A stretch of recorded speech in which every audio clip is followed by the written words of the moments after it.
প্রত্যেক বছর ফাল্গুন মাসের পূর্ণিমা তিথিতে উদযাপিত হয় দোল উৎসব।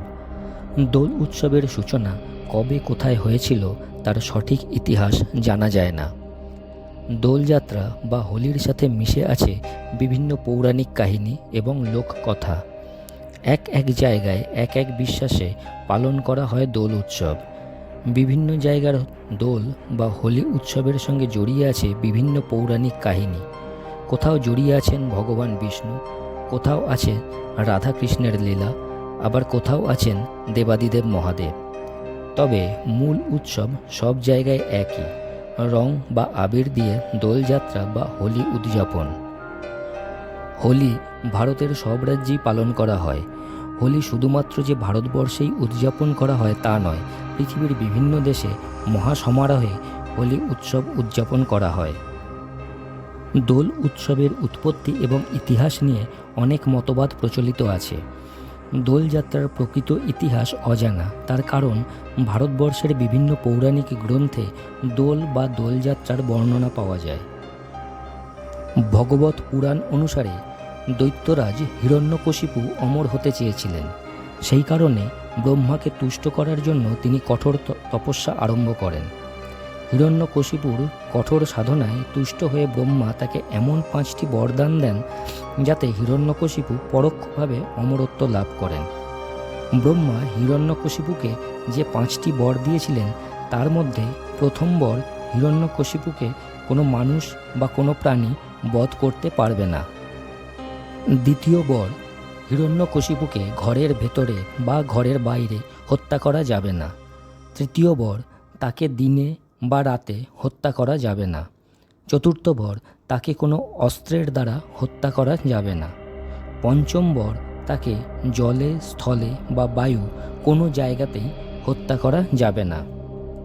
ব্রহ্মার থেকে এই বরদান পেয়ে হিরণ্যকশিপু নিজেকে অমর ভাবতে শুরু করে। ক্রমে সে অহংকারী হয়ে ওঠে। তার অহংকার এবং ঔদ্ধত্য এমন জায়গায় পৌঁছায় যে সে নিজেকে দেবতা ভাবতে শুরু করে এবং তার প্রজাদের আদেশ দেয় যে তার রাজ্যে শুধুমাত্র তার পুজো করতে হবে, অন্য কোনো দেবতার পূজা করা যাবে না। যে তার আদেশ অমান্য করবে তার কঠোর শাস্তি হবে, এমনকি মৃত্যুদণ্ড পর্যন্ত হতে পারে। কিন্তু তার পুত্র প্রহ্লাদ ছিল ভগবান বিষ্ণুর ভক্ত। সে তার পিতাকে ঈশ্বর জ্ঞানে পুজো করতে অস্বীকার করে। হিরণ্যকশিপু সব রকমভাবে চেষ্টা করেন প্রহ্লাদের বিষ্ণু পুজো বন্ধ করতে, কিন্তু সব চেষ্টাই বিফল হয়। এরপর হিরণ্যকশিপু ঠিক করলেন সে তার পুত্র প্রহ্লাদকে হত্যা করবে। হিরণ্যকশিপুর এক বোন ছিল, তার নাম হোলিকা। প্রহ্লাদকে হত্যা করার জন্য হিরণ্যকশিপু হোলিকার সাথে ষড়যন্ত্র করে। হোলিকা ছিল ব্রহ্মার বরপ্রাপ্তা।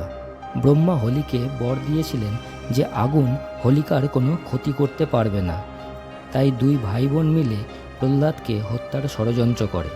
ঠিক করা হয় যে হোলিকা প্রহ্লাদকে কোলে নিয়ে বসবে আর সেই সময় হিরণ্যকশিপু আগুন জ্বালিয়ে দেবে।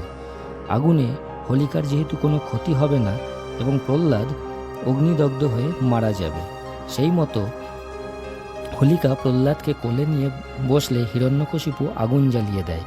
কিন্তু যেহেতু হোলিকা ব্রহ্মার বরের অপব্যবহার করেছে, সেই কারণে ব্রহ্মার বর এক্ষেত্রে হোলিকার উপর কার্যকর হয়নি। হোলিকা আগুনে দগ্ধ হয়ে মৃত্যুবরণ করে এবং প্রহ্লাদ হরিনাম করতে করতে অক্ষত অবস্থায় বেরিয়ে আসে। চোখের সামনে বোনের মৃত্যু এবং প্রহ্লাদের বেঁচে যাওয়া দেখে হিরণ্যকশিপু রাগে ক্রোধে উন্মাদ হয়ে যায়। সে সেই মুহূর্তে প্রহ্লাদকে হত্যা করার জন্য আক্রমণ করতে উদ্যত হয়। সেই সময় ভগবান বিষ্ণুর চতুর্থ অবতার নৃসিংহ আবির্ভূত হন এবং পরম ভক্ত প্রহ্লাদকে রক্ষা করেন। নৃসিংহ অবতার হিরণ্যকশিপুকে হত্যা করেন প্রহ্লাদকে রক্ষা করার জন্য। নৃসিংহ অবতার হিরণ্যকশিপুকে এমনভাবে হত্যা করেন যাতে ব্রহ্মার বরদান হিরণ্যকশিপুর উপর কার্যকর না হয়। ভগবান বিষ্ণুর নৃসিংহ অবতার অর্ধেক মানুষ এবং অর্ধেক সিংহ। হিরণ্যকশিপুকে বধ করা হয় ঘরের চৌকাঠে, অর্থাৎ না ঘরের ভেতরে না ঘরের বাইরে। তাকে হত্যা করা হয় গোধূলির সময়, না দিন না রাত, দিন এবং রাতের মধ্যবর্তী সময়ে। নৃসিংহ অবতার হিরণ্যকশিপুকে বধ করেন তার নখ দিয়ে, পেট এবং বুক চিরে, কোনো অস্ত্র দিয়ে নয়। নৃসিংহ অবতার হিরণ্যকশিপুকে তার নিজের কোলের উপর রেখে বধ করেন, অর্থাৎ না জলে, না স্থলে, না বায়ুতে। এইভাবেই অশুভ শক্তির পরাজয় হয় এবং শুভ শক্তির জয়লাভ হয়। এইসব ঘটনাগুলি ঘটে ফাল্গুনী পূর্ণিমার ঠিক আগের দিন। এই দিনটিকে স্মরণ করতে ফাল্গুনী পূর্ণিমার আগের দিন, অর্থাৎ হোলির আগের দিন, হোলিকা দহন বা ন্যাড়া পোড়া উৎসব পালন করা হয়। আর শুভ শক্তির জয় এবং অশুভ শক্তির পরাজয় উদযাপন করা হয় হোলি উৎসবের মাধ্যমে, একে অপরকে রং মাখিয়ে। আরও একটি পৌরাণিক মতবাদ আছে, তা হলো শ্রীকৃষ্ণ বৃন্দাবনে বড় হয়। সেই সময় তার মামা কংস তাকে হত্যা করার জন্য একাধিকবার চেষ্টা চালায়। তার মধ্যে একবার পুতনা নামে এক রাক্ষসীকে বৃন্দাবনে পাঠায় শ্রীকৃষ্ণকে হত্যা করার জন্য। পুতনা চেয়েছিল বালক কৃষ্ণকে স্তনপান করানোর অছিলায় বিষ প্রয়োগ করে শ্রীকৃষ্ণকে হত্যা করবে, কিন্তু বাস্তবে পুতনা শ্রীকৃষ্ণকে হত্যা করতে তো পারেইনি, উল্টে শ্রীকৃষ্ণ পুতনা রাক্ষসীকে বধ করেন। এই ঘটনাকে স্মরণীয় করতে ফাল্গুনী পূর্ণিমার আগের দিন পুতনা দহন উদযাপন করা হয়। এখানে হোলিকা দহনের পরিবর্তে পুতনা দহন উৎসব উদযাপন করা হয়। দক্ষিণ ভারতীয় হোলি উৎসব মহাদেব কেন্দ্রিক। দক্ষিণ ভারতীয় লোককথা অনুযায়ী শিব এবং পার্বতীর বিয়ের আগে শিব একবার গভীর ধ্যানে বসেছিলেন। সেই সময় পার্বতী শিবের ধ্যান ভাঙিয়ে তাকে বাস্তব জগতে ফিরিয়ে আনার জন্য কামদেব এবং তার স্ত্রী রতির সাহায্য প্রার্থনা করেন। কামদেব শিবের ধ্যান ভাঙানোর চেষ্টা করলে শিব রেগে যান এবং শিবের তেজে কামদেব ভস্ম হয়ে যান।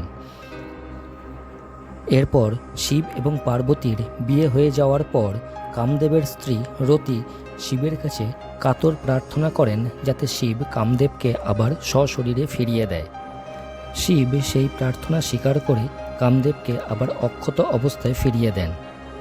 দক্ষিণ ভারতীয় এই লোককথা অনুযায়ী শিবের তেজে কামদেব ভস্ম হয়েছিল বসন্ত পঞ্চমী তিথিতে, অর্থাৎ আমাদের সরস্বতী পুজোর দিন। আর এর 40 দিন বাদে, অর্থাৎ ফাল্গুনী পূর্ণিমার দিন, কামদেব আবার সশরীরে ফিরে আসে। সেই আনন্দে সবাই রং আবির দিয়ে হোলি উৎসব উদযাপন করে। দোলযাত্রা বা ফাল্গুনী পূর্ণিমার আরও একটি নাম গৌর পূর্ণিমা। তার কারণ ফাল্গুনের এই পূর্ণিমা তিথিতেই শ্রী চৈতন্যদেবের জন্ম হয়। বৈষ্ণব সমাজে দোলযাত্রার সাথে গৌর পূর্ণিমাও বিশেষ তাৎপর্যের সঙ্গে পালিত হয়। পশ্চিমবঙ্গের বীরভূম জেলার বোলপুর শহরে অবস্থিত শান্তিনিকেতন। দোলযাত্রা উৎসব শান্তিনিকেতনে বসন্ত উৎসব নামে পালন করা হয়। প্রথম দিকে শান্তিনিকেতনের বিদ্যালয়ে বসন্তের আগমন উপলক্ষে ঘরোয়াভাবে ছোটোখাটো একটি উৎসবের আয়োজন করা হতো। পরবর্তীকালে ধীরে ধীরে এই উৎসবের জনপ্রিয়তা এবং আকার বাড়তে বাড়তে বর্তমানের অন্যতম বিখ্যাত বসন্ত উৎসবের রূপ ধারণ করে। ফাল্গুনী পূর্ণিমা অর্থাৎ দোল পূর্ণিমার দিনেই শান্তিনিকেতনে বসন্ত উৎসবের আয়োজন করা হয়। দোলের দিন সকালে রবীন্দ্রনাথের লেখা খোলদার খোল গানের মাধ্যমে বসন্ত উৎসব অনুষ্ঠানটির শুভ সূচনা হয়।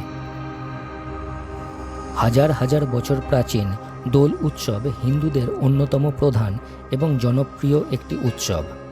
ভারতের বিভিন্ন রাজ্যে দোল উৎসব বিভিন্ন নামে পরিচিত, যেমন গুজরাতে ধুলেতি, উত্তরপ্রদেশে লাঠমার হোলি, উত্তরাখণ্ডে কুমায়ুনী হোলি, বিহারে ফাগুয়া, ওড়িশায় দোলা, গোয়ায় সেগমো, মণিপুরে ইয়াওসাং।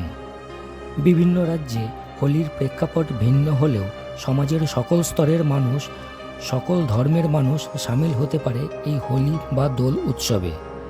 এই সময় বহু বিদেশি পর্যটক ভারতে আসেন শুধুমাত্র হোলি উৎসব উদযাপন করতে। এই দিন সমাজের সকল স্তরের মানুষ সব রকম বিভেদ ভুলে এই আনন্দময় উৎসবে মেতে ওঠেন।